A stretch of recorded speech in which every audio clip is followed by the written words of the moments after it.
2025년 통계청 자료에 따르면 현재 대한민국 우리나라 1인 가구 수는 약 800만 가구나 된다고 합니다. 800만 가구.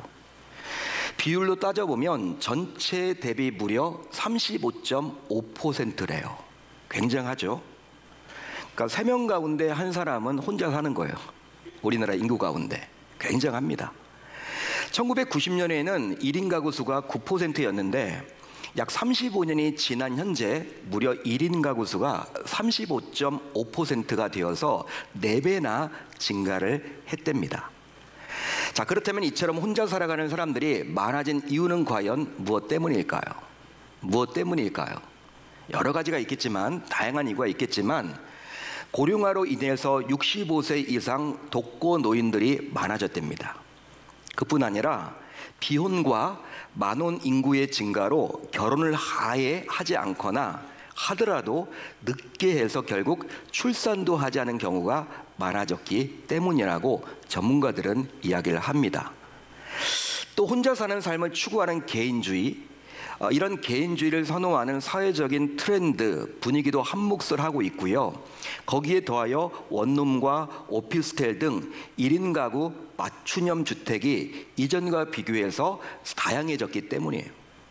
요즘 여러분 주변을 한번 보십시오. 쇼핑몰이 여러분 다 허물고 뭘 줘요? 뭘 짓습니까? 오피스텔을 쳐요. 뭐 신도림에도 그렇고 예전에 우리 롯데마트 자리였던 그것도 오피스텔이래요. 그러니까 쇼핑몰은 다 사라지는 거예요. 이제 쿠팡이나 이제 온라인을 가지고 우리가 다 하게 되죠. 오프라인이 다 사라지고 있고, 그곳에 1인 가구가 그렇게 많아지다 보니까 원룸이나 오피스텔을 짓는 데입니다. 이처럼 1인 가구가 늘어남에 따라서 유통업계와 요식업계는 발빠르게 1인 가구를 잡기 위해서 변화를 하고 있죠. 자, 그러면 혼자 살아가는 싱글 생활의 장점으로는 무엇이 있을까요? 장점으로는 무엇이 있을까요? 바로 편하고 남의 눈치 보지 않고 자유롭게 살아갈 수 있다라는 점이에요. 하지만 싱글 생활의 장점도 있지만 단점 또한 장점만큼이나 많이 있습니다. 아니, 어쩌면 더 많을지도 몰라요. 단점이. 대표적인 단점으로는 빈번한 외로움과 우울감이 1인 가구의 정신건강에 위협이 된다는 거예요. 한마디로 1인 가구는 사회적 고립이라는 사회적인 새로운 리스크에 노출되어 있습니다. 사회적인 고립. 그러니까 군중 속의 고독이란 말 여러분들이 들어보셨을 거예요. 자, 그래서 이제는 몰라도 새로운 신조어까지 나타나게 되었는데 예전에는 없던 말입니다. 고독사라는 말이 있어요. 들어보셨어요? 고독사. 외로워하다가 죽는 거예요. 그런 생활이 있다라는 겁니다. 자, 그런데 교회 안에도 홀로 신앙생활을 하는 성도들이 적지 않아요. 제가 말씀을 준비하면서 우리 교회 성도님들을 떠올려 보니까 이런저런 이유 때문에 그냥 혼자 교회에 나와서 신앙생활을 하는 분들이 보였어요. 생각이 났습니다. 오늘 그분들에게 정말 큰 위로가 임했으면 좋겠습니다. 물론 혼자서 신앙생활을 하는 이유가 다양하겠지만 그러다 보니 사회에서 만나게 되는 문제들 역시 교회에서 신앙생활을 하면서도 종종 피하기 어려워져요. 피할 수가 없게 되는 거죠. 뭐 교회 나왔는데 똑같네. 세상과 뭐 다를 바가 없네. 세상에서 내가 외로워서 교회 나왔는데 교회에서도 외로움 그대로네. 뭐 이렇게 여러분 느낄 수도 있다는 거예요. 자, 그래서 이제는 몰라도 교회에서 부부가 함께 신앙생활을 하거나 또 자녀들과 함께 예쁘게 신앙생활을 하는 성도들을 보고 있노라면 혼자서 신앙생활을 하는 자기의 모습이 굉장히 초라해 보이기도 하고 위축되기도 하고 심지어 불편해지기도 해요. 부부가 이렇게 신앙생활을 열심히 하고 특별히 자녀들과 함께 신앙생활을 열심히 하는 가정들을 바라보면 부럽기도 하면서도 나는 뭐야? 이런 생각 때문에 불편해지기도 한다는 것입니다. 자, 그래서 신앙생활을 하면서도 안타깝게도 적극적으로 하질 못하고 자꾸 눈치를 보면서 마지못해서 주저하면서 하기도 합니다. 열왕기상 18장, 오늘 우리가 살펴볼 19장 앞장인 18장을 보게 되면 엘리야 선지자를 선지자의 대명사로 만든 한 가지 사건이 기록되어 나와요. 바로 갈멜산 전투에서 엘리야는 혼자서 850명의 바알과 아세라 선지자들과 영적인 대결을 해서 승리를 거두었기 때문입니다. 850대 1로 홀로 싸워서 이겼어요. 쉬운 일이 아니죠. 물론 여러분들이 잘 읽어보시면 막 멱살 잡고 막 그렇게 육박전에서 싸운 것이 아니라 이것은 바로 영적인 전투임을 알게 되는 거죠. 바알과 아세라 선지자들은 하지 못했지만 엘리야가 기도했더니 하늘에서 불이 내려서 결국 그의 제단과 다 재물을 다 태워버렸기 때문입니다. 하나님이 함께하는 것을 이 엘리야가 봤던 거죠. 자, 그러니 그의 능력과 권세는 대단하다고 볼 수 있는 것이고, 결국 이 사건으로 인해서 그는 선지자 하면 떠오르는 자가 되어버렸습니다. 여러분, 이제 신약 성경을 읽다 보면요, 모세가 나오고 엘리야가 나와요. 여러분, 예수님도 이야기를 하셨지만 모세는 여러분 구약에 뭘 대표합니까? 율법을 대표합니다. 모세 오경을 통해서 알 수 있죠. 또 여러분, 엘리야 하면 뭘 여러분들이 떠올려야 돼요? 선지자들의 대표성을 가진 엘리야. 그러니까 예수님의 12제자가 많이 있지만 12제자 가운데 베드로가 여러분 이렇게 대표성을 가지고 있듯이 이제 18장에 나와 있는 이 갈멜산 전투를 통해서 엘리야 하게 되면요, 그 많은 선지자들의 대표성을 가졌다라고 보여지는 거예요. 이 사건이 그리 만든 겁니다. 자, 그런데 오늘 말씀 4절을 보세요. 19장 4절을 보시면 엘리야가 했다고는 믿기 어려운 말을 엘리야가 했다라고 나와 있어요. 근데 우리가 믿을 수 없는 말이 엘리야를 해버려요. 엘리야가 했다라고 나와요. 엘리야는 어떤 말을 했습니까? 4절을 보시면 이런 말을 했죠. 말도 안 되는 말을 합니다. 여호와여, 넉넉하오니 지금 내 생명을 어떻게 해달라고? 거두시옵소서. 한마디로 어떤 말이에요? 하나님, 저 죽고 싶으니까 빨리 저 데려가세요. 여러분, 이렇게 기도하는 사람이 어디 있습니까? 하나님, 저 정말 죽고 싶으니까, 내가 스스로는 생을 못 끊을 것 같으니까, 자살하면 안 되니까 저 데려가 주세요. 엘리야가 여러분 이렇게 기도했다니까요. 아니, 다른 사람도 아니고 불의 선지자인 엘리야가 이런 연약하고 풀이 죽은 소리를 낸다니 정말 있을 수 없는 일 같아요. 그러면 왜 엘리야는 이런 지경에 빠지게 되었던 것일까요? 가만히 보면요, 10절과 14절을 보면 그 이유가 나와 있는데, 10절과 14절을 보게 되면 엘리야 선지자가 같은 소리를 반복해 줍니다. 엘리야가 어떻게 이야기합니까? 10절에도 나오고 14절에도 나오는데 다음의 이야기를 엘리야는 했어요. 오직 나만 남았거늘 그들이 내 생명을 찾아 빼앗으려 하나이다. 오직 나만 남았거늘 그들이 내 생명을 찾아 빼앗으려 하나이다. 엘리야는 이렇게 이야기하죠. 하나님께, 하나님, 오직 나만 남았습니다. 저 혼자입니다. 나는 혼자라서 이제 아무것도 할 수 없습니다. 내 주변에는 나를 도와줄 자가 단 한 사람도 없습니다. 나 혼자 계속 이리 신앙생활을 하기보다는 저 빨리 죽기를 원합니다. 저 죽여주세요. 지금 이 말이에요. 혼자 남았다는 것 때문에 지금 엘리야는 죽고 싶었던 거예요. 여러분, 이런 엘리야의 모습은 그 누구도 상상하지 못한 모습이죠. 혼자뿐이라는 우울감 때문에 로뎀나무 아래에서 풀이 죽어서 누워있는 엘리야를 이제 어찌해야 하는 것일까요? 여러분들은 이런 엘리야의 모습이 이해가 되십니까? 만약 당시 엘리야 선지자를 응원하고 따라다닌 자들이 있었다면 순간적으로 변해버린 이런 엘리야의 모습을 바라보면서 어떤 반응을 보였을 것 같습니까? 자, 그렇다면 무슨 이유로 엘리야는 이런 상황에 처하게 되었던 것일까요? 이렇게 된 이유가 과연 무엇 때문일까요? 여러분, 성도인 우리는 하나님께서 엘리야의 이런 모습을 있는 그대로 공개하시는 이유를 놓쳐서는 결코 아니 됩니다. 하나님이 일부러 우리들에게 공개를 해주고 있죠. 엘리야의 이런 연약한 모습을 우리에게 드러내주고 있습니다. 의도를 가지고.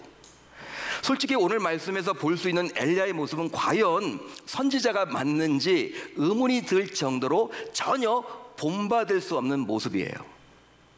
나는 그렇게 기도 안 하는데, 내가 아무리 신앙이 없어도 하나님 저 죽여주세요, 저 죽고 싶어요, 이런 기도 안 하는데 이 엘리야가 선지자라며, 불의 선지자라며, 선지자의 대표성을 가지고 있다며 어떻게 그렇게 기도를 해? 야, 배울 거 하나도 없다, 본받을 거 하나도 없다, 그렇게 여길지도 모르겠다라는 거예요. 더 나아가 앞장인 열왕기상 18장에서 무려 850명의 바알과 아세라 선지자들과 싸워서 이긴 불의 선지자가 맞는지 의문이 들 정도입니다. 오늘 말씀에 나와 있는 엘리야의 모습을 바라보면서 우리는 그런 의문을 갖게 되는 거죠. 자, 그러면 하나님께서는 무슨 이유 때문에 엘리야의 모습을 있는 그대로 저와 여러분들에게 보여주고 있을까요? 공개해주고 계실까요? 그것은 바로 하나님의 사람은 결코 혼자가 아니라는 사실을 보여주기 위해서입니다. 하나님의 사람은 결코 혼자가 아니라는 사실을 우리에게 보여주기 위해서입니다. 그러기에 설령 혼자 남았더라도, 홀로 남았더라도 하나님께서는 끝까지 동행하시며 돌보신다는 사실을 믿고 결코 낙심해서는 아니 될 줄로 믿습니다. 따라서 하나님의 사람은 혼자가 아니에요. 하나님의 사람은 혼자가 아니에요. 그러기에 하나님의 사람이라면 나 혼자뿐이라는 사실을 반드시 버려야 할 줄로 믿습니다. 자, 그래서일까요? 먼저 하나님께서는 외로움과 고독을 위로하셨습니다. 외로움과 고독을 위로하셨어요. 누가 위로하셨다라는 거예요? 하나님께서.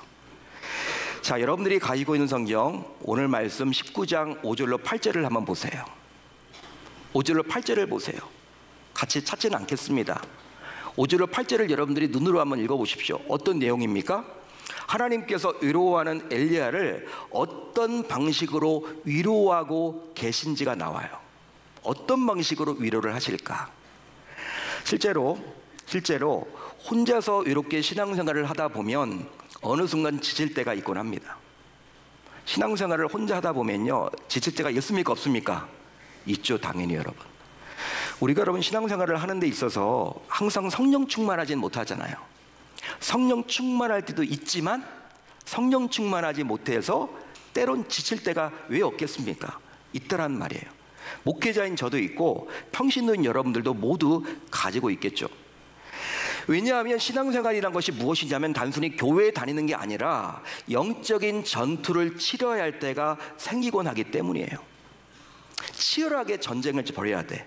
전투를 벌여야 돼. 싸워야 돼. 이게 바로 신앙생활입니다. 영적인 전투. 자, 그러기에 혼자서 싸워야 한다면 더욱 외롭고 고독할 수밖에 없겠죠.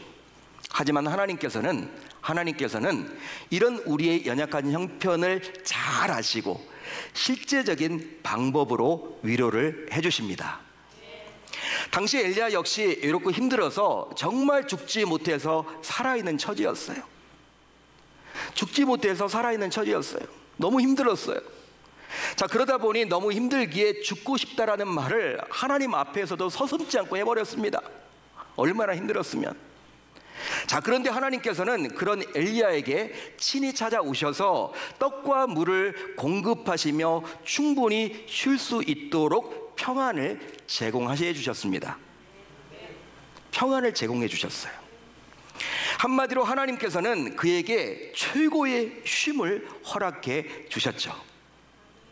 더 나아가 단순히 떡과 물만 주신 것이 아니라 다시 일어나서 40주야를 걸어갈 수 있도록 에너지를 허락해 주셨어요. 할렐루야, 할렐루야. 에너지까지도 주셨어요. 따라서 설령 나는 혼자라도 결코 혼자가 아닙니다. 내 곁에는 24시간 365일 함께 하시는 분이 계세요. 그분이 바로 누구세요? 하나님이십니다. 하나님이세요. 그런즉 하나님만 계시면 언제 어디서든지 어떤 처지에 놓여 있든지 간에 힘을 얻을 수가 있습니다. 믿으시면 아멘, 동의하시면 아멘. 다음으로 하나님께서는 말씀으로 나타나셨습니다. 하나님께서는 말씀으로 자신을 드러내 주셨어요. 오늘 말씀 11절로 12절 우리가 읽지 않았습니다. 시간 관계상 읽지 않았는데 여러분들이 가지고 있는 성경 11절로 12절을 눈으로 한번 보십시오. 어떤 내용입니까? 하나님께서는 나 혼자뿐이라는 엘리야에게 신이 나타나시는 장면이 11절에서 12절에 잘 기록이 되어 나오죠. 하지만 강한 바람과 지진 그리고 불로 하나님은 자신을 나타내지 않으셨어요. 한마디로 그런 눈에 보이는 자연적 현상으로 자신을 드러내지 않았다라는 거예요. 대신에 하나님께서는 오로지 세미한 음성으로 그에게 나타나 주셨습니다. 즉 하나님께서는 외롭게 신앙생활을 해야만 했던 이 엘리야에게 조용히 다가오셔서 세미한 음성으로 그를 회복시켜 주셨습니다. 할렐루야, 할렐루야. 자, 그런데 그 세미한 하나님의 음성은 두 가지를 담고 있어요. 여러분, 오늘 말씀에 나와 있는 내용입니다. 여러분들이 집에 가셔서 오늘 말씀을 좀 읽어보세요. 더 이해가 빠르실 거예요.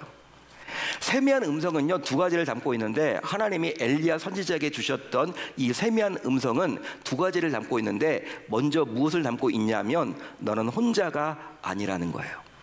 너는 혼자가 아니다. 그 메시지를 줬습니다. 너는 혼자가 아니다. 오직 나만 남았다고 낙심했던 엘리야였지만 그의 곁에는 누가 계셨어요? 하나님이 계셨죠. 물론 강한 바람 속에도 땅에 갈라지는 지진 가운데서도, 더 나아가 불 가운데서도 엘리야의 눈에는 하나님이 보이지 않았지만 여전히 하나님께서는 그의 곁에 함께 계셨습니다. 따라서 나는 혼자가 아닙니다. 나는 혼자가 아니에요.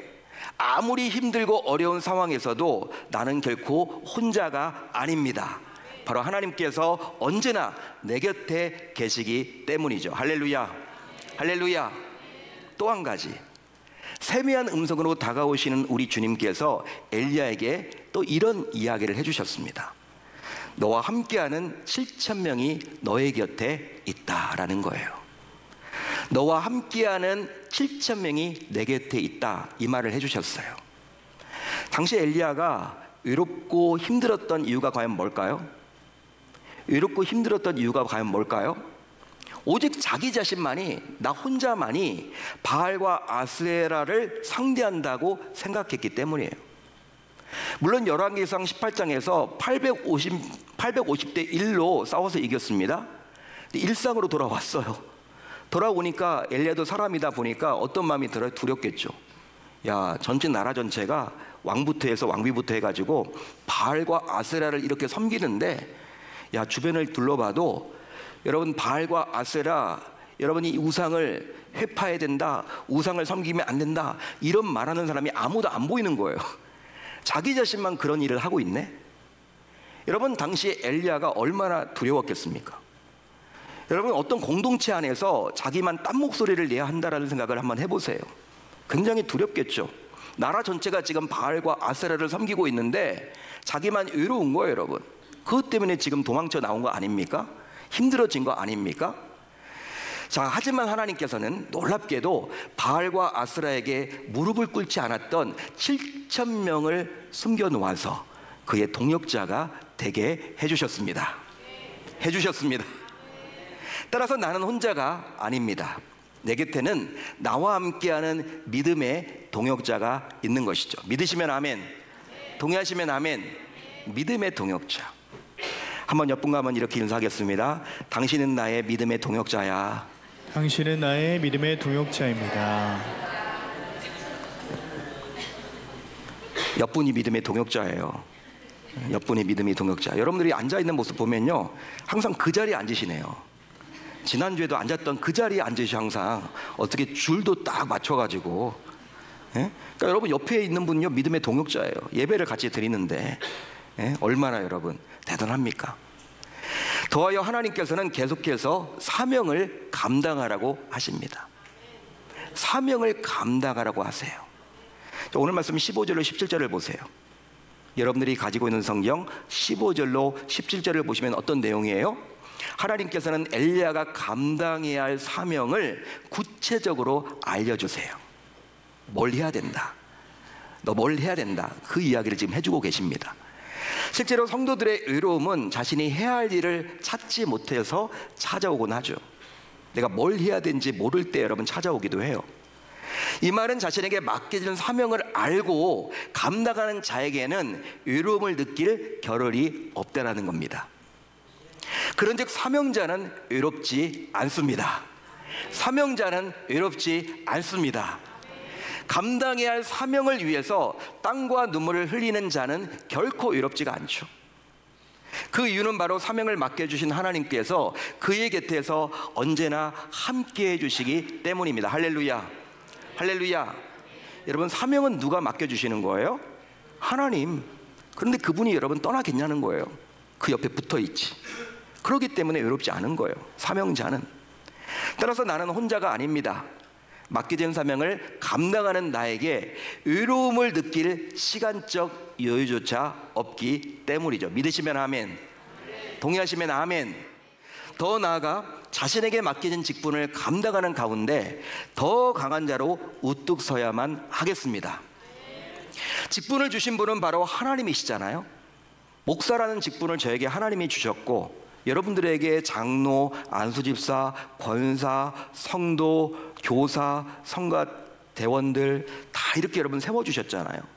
이 직분을 주신 분은 하나님이다 보니 그 하나님께서 직분을 감당하는 자를 떠나는 법이 결코 없다라는 것이죠. 오히려 그 직분을 끝까지 감당하도록 하나님께서는 계속해서 세미한 음성으로 이끌어 주십니다. 그뿐 아니라 쉬는 것 역시 회복을 위해서 꼭 필요한 주의 일임을 놓쳐서는 아니 되겠죠. 쉬는 것도 중요해요. 잘 쉬십시오. 하나님께서는 쉼으로 회복과 새 힘을 공급해 주십니다. 따라서 육체와 영혼은 뗄래야 뗄 수 없는 관계임을 여러분들이 인식하는 가운데, 이번 여름에 나름 육체적 쉼을 위해서 휴가를 다녀오셨다면 이제 내일 밤부터 진행되는 영권회복 특별밤 기도회에 모두 참석해서 영적인 쉼도 가져보실 수 있기를 바랍니다. 바랍니다. 우리가 여러분 가족들하고 휴가 가는 것은요, 육체적인 쉼을 위해서 가는 거잖아요. 영적인 쉼을 위해서는요, 내일부터 시작되는 영권회복 특별밤 기도회입니다. 나오셔서 우리 육체와 영혼은요, 뗄래야 뗄 수가 없어요. 육체만 잘 되어서도 안 되고 영혼만 잘 되어서도 안 됩니다. 여러분들이 휴가를 다녀오셨다면 꼭 이제 나의 영혼을 돌볼 수 있는 이 쉼의 시간을 내일부터 진행되는 5일간의 집회를 통해서 반드시 가져보실 수 있기를 당부드립니다. 그리함으로 말씀의 떡과 기도로 영혼 회복을 위한 시간을 가져야만 할 줄로 믿습니다. 믿습니다. 그 결과 어떤 상황과 처지에서도 혼자가 아니라 하나님께서 나와 함께 하신다는 사실을 느끼면서 이제 다가온 가을을 힘차게 달려가야 할 줄로 믿습니다. 믿습니다. 한 사람이 꿈속에서 하나님과 함께 바닷가를 걷고 있었대요. 바닷가를. 한번 여러분들이 이미지를 그려보세요. 한 사람이 꿈속에서 하나님과 바닷가를 걷고 있었어요. 손을 잡고. 그의 인생 여정이 하늘에 펼쳐진 그림처럼 나타나는데 모래 위에는 놀랍게도 언제나 두 줄의 발자국이 있었답니다. 하나는 누구의 발자국이에요? 나의 발자국이고, 하나는 누구의 발자국이에요? 우리 주님의 발자국이죠. 자, 그런데 어떤 구간에서는 발자국이 하나밖에 보이지 않았대요. 잘 살펴보니까 자기가 가장 힘들 때였어. 죽고 싶을 때였어. 그때는 정말 죽고 싶을 때였어. 너무 힘들어서 인생을 포기할 만큼, 포기해버리고 싶을 만큼 힘든 시간이었어. 그래서 이 사람이 하나님께 따졌대요. 주님, 제가 가장 인생에서 힘든 나날을 보낼 때 평상시에는 저와 함께 동행하셨잖아요. 이렇게 두 줄 발자국이 있는데 그때는 왜 한 줄 발자국, 제 발자국밖에 없는 겁니까? 주님 너무하시네요. 그때 어디 가셨습니까? 그때 어디 가셨습니까? 제가 가장 힘들 때 주님은 어디 가셨습니까? 너무하십니다. 이렇게 원망했대요. 그때 주님께서 이렇게 이분에게 이야기를 했대요. 살아가는 아무개야, 살아가는 아무개야, 나는 너를 결코 떠난 적이 없어. 나는 너를 결코 떠난 적이 없어. 너가 가장 힘들고 어려워하고 죽고 싶을 만큼 그렇게 외로웠을 때, 그때 한 줄의 발자국은 너의 발자국이 아니라 나의 발자국이었어. 너를 네가 힘든 너를 내가 안고 내가 걸어가느라 나의 발자국밖에 찍히지 않은 거란다. 우리 주님이 이렇게 이야기를 했대요. 이처럼 하나님께서는 내가 가장 힘든 순간에도, 가장 울고 싶을 때에도 나를 그냥 의롭게 내버려 두지 않으시고 꼭 함께 해주십니다. 그러기에 성도인 우리 모두 이것을 인식하며 살아가는 것이 너무나도 중요해요. 여러분 누구나 다 알잖아요. 내 안에 성령 하나님이 계신다. 나는 하나님과 함께 동행한다. 이거 모르는 사람이 여기 어디 있습니까? 다 알고 있어요. 근데 우리가 삶에서 바쁜 일상 속에서 인식하지 못하는 거죠. 이걸 깨닫지 못하는 거죠. 놓치고 살아가는 거죠. 따라서 이제 매일 아침에 일어나시면요, 가장 먼저 다른 거 하지 마시고, 어떤 분들은 물부터 드신다고 하는데 그거 하기 전에 먼저 오늘도 하나님은 나와 함께 하신다, 오늘도 하나님은 나와 함께 하신다라고 소리내어 고백하기로 다짐하고 결단하는 저 여러분들이 다 되셔야 할 줄로 믿습니다. 그렇게 살아갈 때 내가 인식하며 살아가는 거예요. 바쁜 일상 속에서 내가 하나님을 놓치지 않고 살아가게 되는 것입니다. 그리 살겠다라고 결단하고 다짐하는 저 여러분들이 다 되실 수 있기를 우리 주님의 이름으로 축원합니다. 축원합니다.